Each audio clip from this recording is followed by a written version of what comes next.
Hey guys, Josh from SoccerReviewsForYou.com, bringing you my review plus on-feet video of the Adidas X15.1K in the latest black, white, and shock mint colorway. Now inside the box, they do include a string bag to go along with the shoes. The string bag, for whatever reason, I don't have any answers as to why this is, does not feature the same colors as the shoes. It's a black string bag with kind of royal blue strings. You're going to find royal blue and neon yellow paint splatter throughout, the X logo in white, and the Adidas football branding in white at the bottom, with the back of the bag being left completely blank. Other than that, all you're going to find inside the box, as you guys can see, are the shoes themselves. So we'll get these guys out of the box really quickly, and we'll take a closer look at what I think is a really nice colorway of the Adidas X15.1. This one happens to be the kangaroo leather model.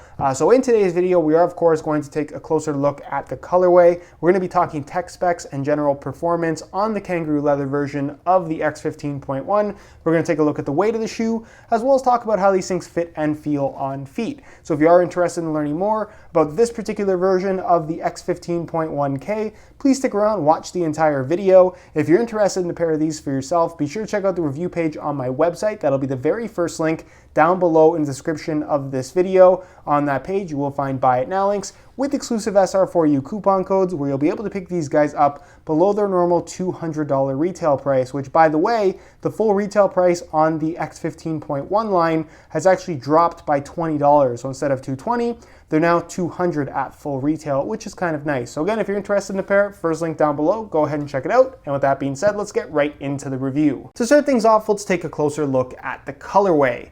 Now, as you guys can see, it's a pretty straightforward colorway, mostly black and white, with this shock mint color acting as an accent color. You can see it running through the white parts of the midfoot in that kind of chaos graphic on both the lateral and medial side. The X logo on the tongue is that shock mint color, and then you're also going to find shock mint in the big Adidas logo on the heel. For whatever reason, it has pink laces, which I don't think look bad, but it certainly wouldn't be my first choice.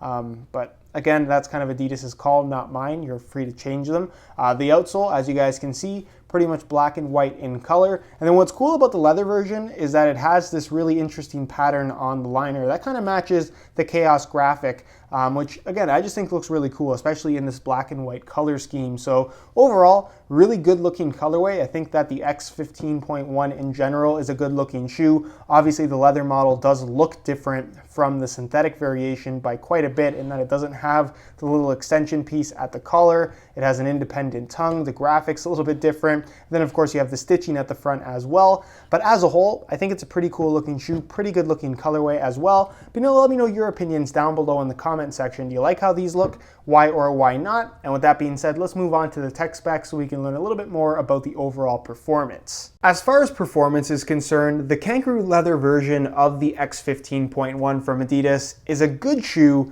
but at the same time, it's kind of a mixed bag in terms of what it has on offer and what it's technically competing against. I think there might be better options in this particular category available to you, again, depending on what you want. Now, what I really like about this shoe, especially when compared to the synthetic model, because a lot of people always like to ask me, what's better, the leather or synthetic X15.1? And I always answer this question like this. One isn't better than the other, they're quite simply different. It really depends on what type of feel that you're looking for. But if there is one aspect of the leather version that is without a doubt better than the synthetic model, it's the heel area. This doesn't have the extension piece, which really isn't the fault of the standard synthetic model, it's the heel liner. The regular synthetic model has this really slippery kind of neoprene material. It's nicely padded and very comfortable on your foot, but it does a really bad job of locking your heel in place even when you tie the laces really tight. Some people struggle with major heel slippage. For some people it's fairly minor,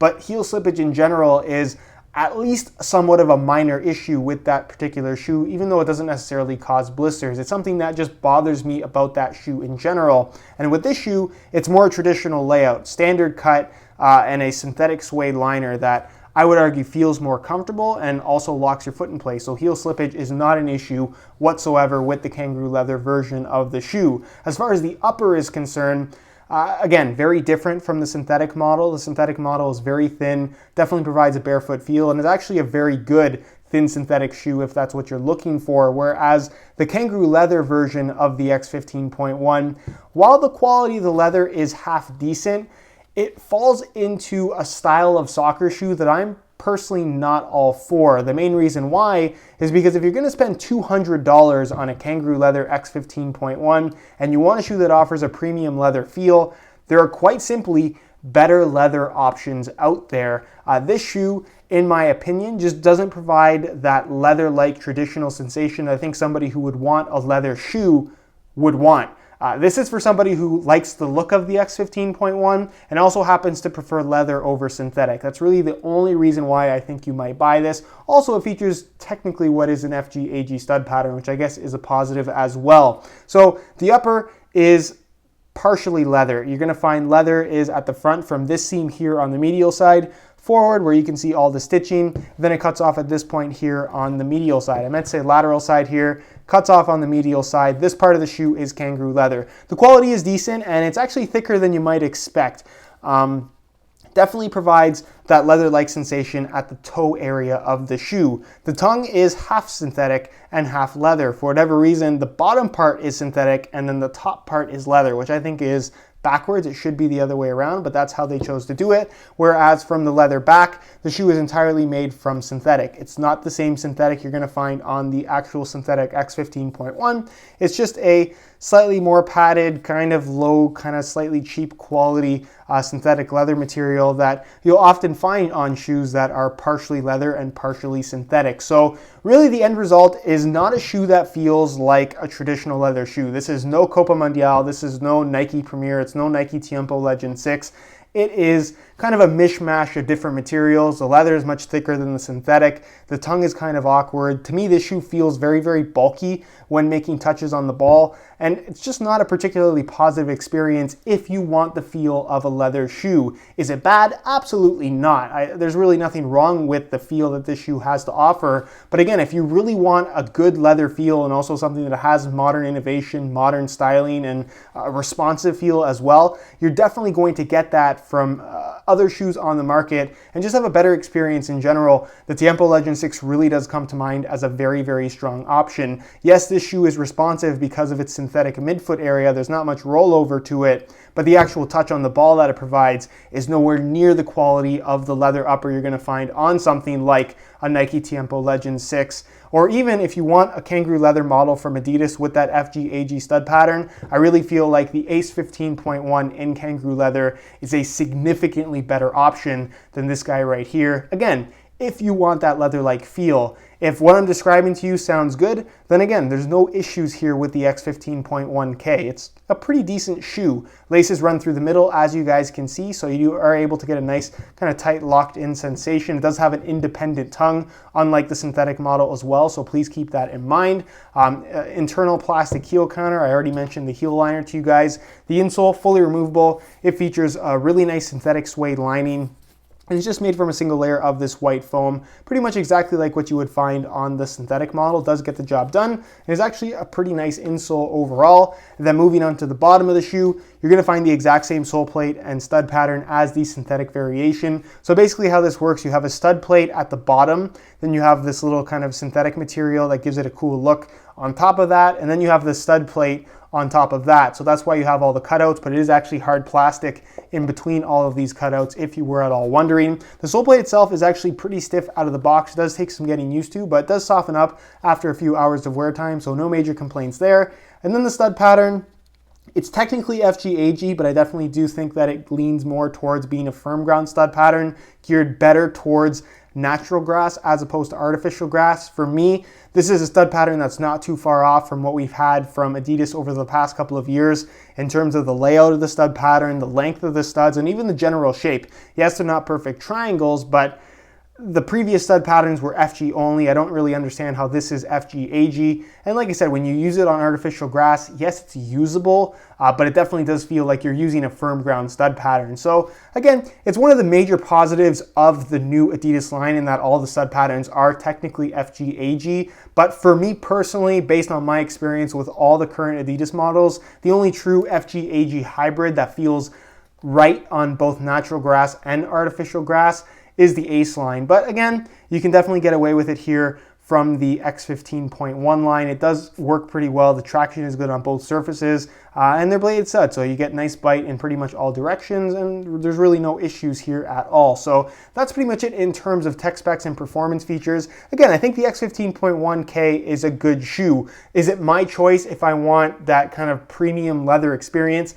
Absolutely not. It would be towards the bottom of the list. But if you want a leather version of the X15.1, you like the sole plate and stud pattern, and you just want something that has kind of a solid, more robust feel to it, but with some leather as well, that's kind of what the X15.1K has on offer. As far as weight is concerned, the leather version of the X15.1 falls into pretty much the same weight range as the synthetic version. There's no noticeable weight difference between the two. So I'm going to weigh this pair for you today in real time using this scale. Keep in mind this is a brand new pair in a size 9 US. We're going to throw them on the scale, and you can see that they weigh in at 8.1 ounces, the equivalent of 230 grams. So they are relatively lightweight. Are they going to feel weightless like previous F50 models? The answer to that question is quite simply no. They definitely have a lot more bulk to them. They feel fairly significant on your feet due to the thickness of the upper as well as the stiffness of the sole plate, especially at first. But again, they certainly don't feel heavy either. It's, again, kind of an acquired taste with this particular shoe and what it has on offer. But if what I've described sounds really good to you, you're probably going to enjoy your experience with the X15.1K. All right, so here is a look at the X15.1Ks on feet. On my left foot, I have the stock pink laces that come with the shoes, and on my right foot, I have a pair of black and white Crackle SR4U replacement laces. If you're interested in a pair of replacement laces for yourself, the website to go to is www.sr4ulaces.com. You find a direct link to that website down below in the description of this video. Now, in terms of how these things fit and feel on feet, they're relatively comfortable from right out of the box. There's some stiffness to the sole plate. The leather at the front of the shoe is soft and flexible, but really the one thing that bothers me about this shoe in regards to how it fits, and it's not just this shoe, it's any shoe that has a transition from soft leather to a much lower quality synthetic material, is that when you pull those laces tight, you can actually feel where the material transitions. Right in the forefoot, it's almost like a pinch spot on this particular shoe, right on basically where the seams are, because like I said, there's a drastic difference in the type of material and the softness of the material when you go from leather to synthetic, especially on this particular shoe. Is it uncomfortable? Not really. It may cause some minor foot cramping the first couple times that you wear them, but you will get used to it, and the leather does kind of soften up, same with the synthetic. But out of the box, it is something that you definitely notice that you won't necessarily have an issue with if the shoe is consistently one material, be it all synthetic or all leather. So if there's one issue that I have, it's that in regards to this particular model. The fit in the heel, much better than what you're going to find from the regular X15.1. I much prefer this just because it's a fairly traditional way of doing things, nothing uncommon that just straight up works, no other way to describe it. Width-wise, it's actually a tight-fitting shoe, so it's the same sole plate and the same base as the regular synthetic X15.1, which isn't particularly wide. So if you have wide feet, probably not the best option for you. Yes, it will stretch in the forefoot and toe box area, but the midfoot is all synthetic. And like I said, it has a pretty tight cut to it. So if you have really wide feet, certainly not the best option for you, but it will be suitable for what I would say most people